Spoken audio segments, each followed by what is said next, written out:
ever heard of Theresienstadt? It's a Czechoslovakian town or city where the Nazis had their showcase concentration camp, where they put all the whole high-profile Jews, and every time the Red Cross wanted to inspect the concentration camps, they took them to Theresienstadt. Anytime an important Jew that they weren't going to kill to be incarcerated, they put him in Theresienstadt, and it was their kind of a... What country was that in? Yugoslavia? Czechoslovakia. Okay, but was that a country yet? Well, it was a Nazi-occupied Czechoslovakia. Okay. So, Vancouver is the Theresienstadt of the drug war. It's where they allow a certain amount of freedom so they can be hard asses everywhere else in North America. And we have a certain responsibility as the freest place in North America to maximize that freedom and demonstrate what could be done if there was tolerance and reasonable drug regulation. So we can pioneer things like the first Canadian cannabis dispensary was the Compassion Club in Vancouver. The first place to buy pot seeds was MPC in Vancouver. This is the absolute epicenter of the drug war and has been for 100 years. Yeah, we're sitting in the next beachhead for drug peace and drug freedom. Yeah, and you're one of the drug warriors of this whole movement. So do you feel like you're winning? Do you feel like you've won? Not won. I mean, it's legal for the old and the rich. It's still illegal for the young and the poor. So it's incremental steps. But what I do see happening is that they basically down to one or maybe two bits of stigma left that's holding the whole drug war and the cartel together, and that's cannabis psychosis, maybe impaired driving, and whatever. the debunking of those myths is the step that activists need to take in order to remove the remaining over-regulation and the justification for a cartel and move to what I'd say more reasonable regulations like organic fair trade coffee bean regulations. Yeah. That's what we should really be having for pot. And then shrooms, sure, 19 and over, you can make a strong argument, a case for that I completely oppose that. Well, here's the reason why. But I agree with it's okay as their rules as long as they're not enforced. So I have no problem with any rules. Well, here's the deal. I talked to Paul Kruger. Yeah. He's one of the co-founders of the Mycological Society of Vancouver. He's probably the smartest person in the area about psychoactive fungi. Okay. And he says that shrooms affect kids differently than they affect adults, and that there is a higher safety threshold for adults. And he personally, showed me some evidence of that. I'm one of the few people that's willing to argue that children should take psychedelic drugs, and I think that there are certainly societies where that live within a shamanic paradigm where that is common. I'm an anarchist, so I don't think people should take any drugs. I think people should have the choice to take them.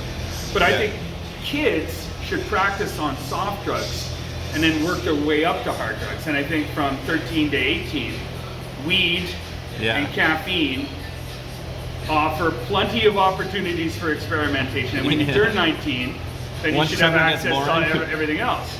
But cannabis doesn't have any victims. But shrooms, there are a certain number of people who misuse them and not walked away from the experience. So I think that kind of regulation makes sense to me. Okay, so I know you're on a shift, so you only have so much time. That's true. But I did want to ask you something, and because we're going to go interview somebody at Vanview today, and this is, how do you feel about safe supply? Well, I think all drugs should be legal. I think hard drugs should be dealt by pharmacists. I think getting them to stop dealing synthetics or dealing less synthetics and dealing more coke and heroin would probably be a step towards better health for everybody. Mm-hmm. I think the problems with the legal drugs are primarily the prohibition-related problems and cleanliness, purity. Those consistency, and if you and price, and if you solve all those problems, then people will have far less overdose deaths and far less prohibition-related problems. So we need to globalize the drug war. Is that what you're saying? No, I'm saying you need globalized drug peace and make drugs legal everywhere on Earth, and have the hard drugs dealt by a pharmacist and the herbal drugs dealt by everybody. Anybody who wants to heal her. I think pot should be for everyone, including teens. I think it's a perfect drug for teens. When I came to Vancouver, I met this 14-year-old kid who was a grower on the islands. I was 25. He was 14. He had a wad of cash that could choke a horse. He had a big, nice glass bong in his backpack. And he came in with 20 pounds and he left Vancouver loaded with cash. And I was like, bravo. If a 14-year-old kid can grow pot in a responsible fashion and cure it properly, grow it organically, and then make hundreds, if not thousands of dollars, kudos. Yeah, good for him. He shouldn't be incarcerated, he should be congratulated. Yeah. So I think weeds for everybody, including teens. But so here's the thing: is that I personally think that we might have that a line has been crossed with these, dilaudid dispensing machines, because if you give pharmaceutical companies the opportunity to profit off of drug addiction, then they have a vested interest in the problem continuing and getting worse. Sure. Okay, so if you only legalize heroin and you don't legalize opium, you're going to have more problems than if you legalized everything. You legalize everything, you have opium dens everywhere, you have poppy seeds sold everywhere, you have people growing their own opium everywhere, you have an intensive... Because opium does grow well in BC, doesn't it? Oh my God, it grows everywhere. Yeah, there's a poppy field like just down the street from my house, near East 2nd. Like, it's massive. Yeah, so in Kelowna, people go in there. It's super easy to make opium. The recipe is boil water, throw in stems and pods, boil down, strain through a cheesecloth or a t-shirt, boil down the rest, and that's second grade opium. Or score a pod after the flowers have fallen off, and wait one day, scrape, that's first grade opium.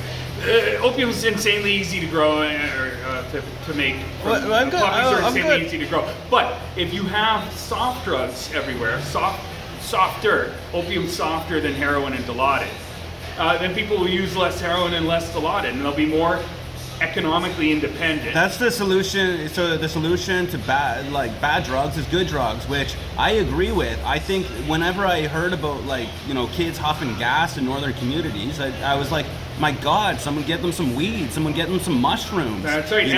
The body has two pain systems, the opioid pain system and the cannabinoid pain system.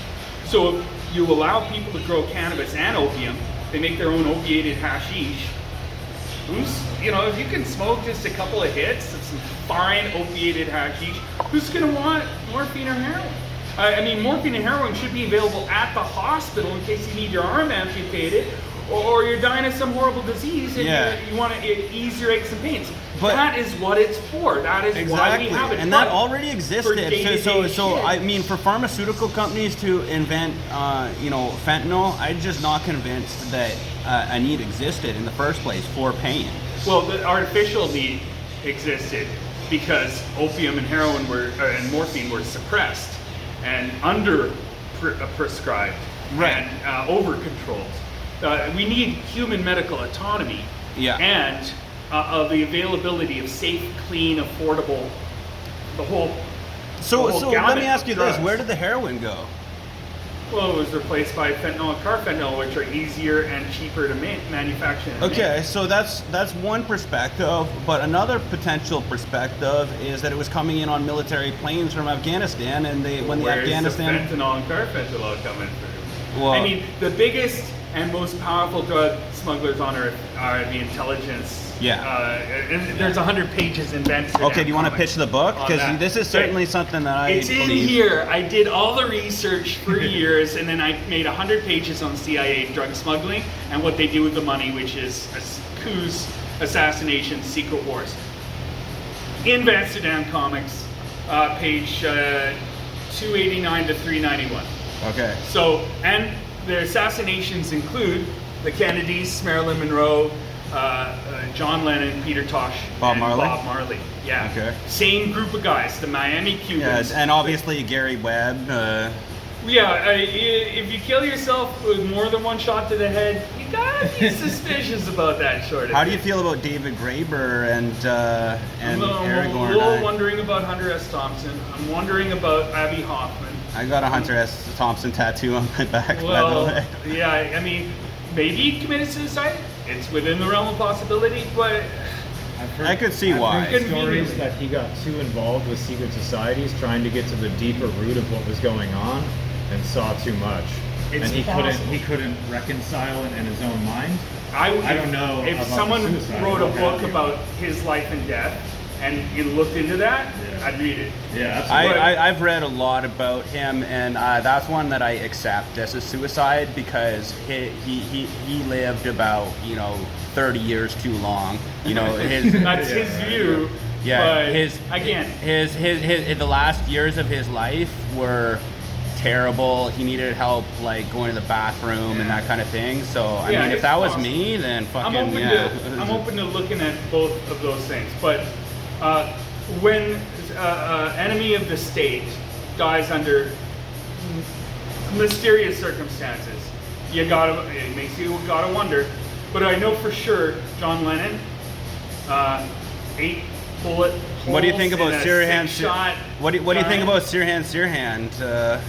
CIA trained mind controlled assassin or crazy person? Well, I think there's a lot going on there. The most convincing evidence of something wrong is that the bullet hole was right behind the ear and Sirhan was in front of him. Okay, so Yeah. you're a deep diver. I'm fearless. I'm not scared of being called names in order to. Well, the response. What do you think of Chomsky COVID? says- What do you think of COVID? Chomsky said the responsibility of intellectuals is to tell the truth and expose lies. Yeah. And I wrote 3 articles on cannabis culture on COVID. Okay, And I awesome. looked at gain of function, research on coronaviruses. I looked at Ralph Barrick's work Yeah, in North Carolina. yeah. I mean, in 2015, Vice magazine does an article on Ralph Barrick saying SARS 2.0. And then you look at in the actual study that he published that year.